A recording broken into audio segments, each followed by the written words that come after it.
সাভার পৌরসভার ৯ নম্বর ওয়ার্ডের উলাইল মহাসড়ক থেকে সাদাপুরের রাস্তাটির বেহাল দশা। ৮ বছর আগে সংস্কারের কাজ শুরু হলেও এখনও চলমান। কাজ ধীরগতিতে হওয়ায় জনদুর্ভোগ চরমে। ৯ নম্বর ওয়ার্ডের মাদ্রাসা মোড় এলাকা থেকে বিস্তারিত জানাতে যুক্ত হচ্ছেন প্রতিনিধি কামরুজ্জামান।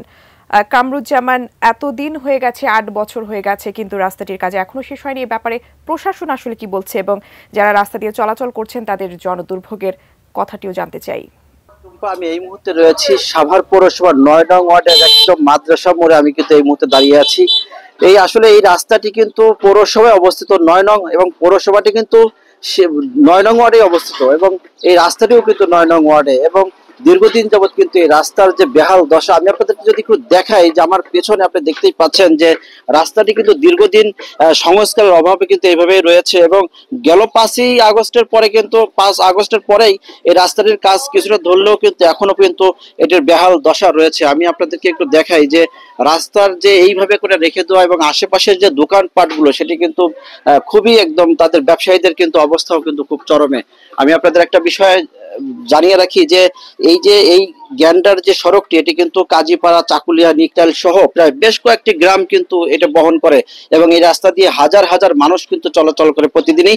কিন্তু রাস্তার এরকম যে ধীরগতি হওয়াতে কিন্তু মানুষের কিন্তু ভোগান্তির একদম শেষ নেই। এছাড়াও একটা বিষয় জানিয়ে রাখি যে সাভার কিন্তু জনবহুল এলাকা, সেই এলাকায় যে এখানে কিন্তু লক্ষ লক্ষ মানুষের বসবাস। এবং আমি আপনাদেরকে একটা বিষয় যে জানি যে এই এলাকায় কিন্তু ইন্ডাস্ট্রিয়াল এরিয়া। এখানে যে মানুষ সকাল হলেই কিন্তু তারা অফিসগামী যে মানুষ, তারা কিন্তু রাস্তা দিয়ে যে চলাচল করে, তাদের কিন্তু এদিকে রাস্তাটি এরকম বন্ধ থাকায় দীর্ঘদিন যাবৎ তাদের চলাফেরায় কিন্তু বিশাল অসুবিধা হয়ে দাঁড়িয়েছে।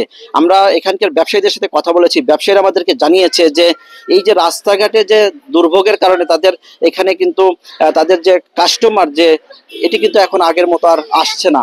এছাড়াও আপনাদেরকে একটা বিষয় আমি জানিয়ে রাখি যে এই রাস্তার যে অবস্থার কারণে কিন্তু আমরা এলাকাবাসীর সাথে কথা বলেছি, তাদের যে ভাড়াটিয়াও কিন্তু এলাকায় ভালো ভাড়াটিয়াও এখন থাকছে না। সবকিছু মিলে এলাকার এই পৌরসভার যে পৌরবাসীর যে ভোগান্তি, এটার কিন্তু শেষ নেই। এই ছিল সর্বশেষ আমার কাছে